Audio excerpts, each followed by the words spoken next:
ইসলামী ভাইরা, অনেকে দেখা যায় মেহেদি দিয়ে শরীরের মধ্যে বিভিন্ন প্রকার নকশা অঙ্কন করে, বিভিন্ন প্রকার ডিজাইন করা হয়। এগুলা কিন্তু একটা কেমিক্যাল সংমিশ্রণে কোম্পানি তৈরি করে। দেখতে মেহেদির মতো হলেও এগুলা কিন্তু অরিজিনাল মেহেদি নয়, এগুলো একটা কেমিক্যাল মাত্র।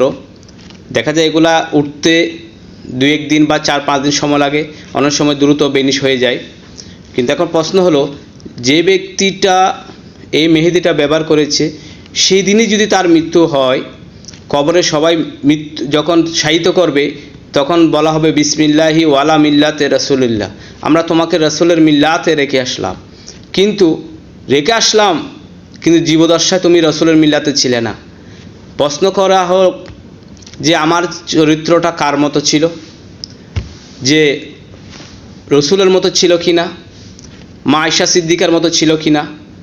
ইসলামী ভাইয়েরা, আসুন আমরা আমাদের জীবনটাকে আমরা মা আয়েশা সিদ্দিকার মতো, মহিলা যারা রয়েছে মা আয়েশা সিদ্দিকার মতো, যাতে আমরা জীবনটা যেন সেভাবে করতে পারি, সেভাবে চেষ্টা করতে হবে।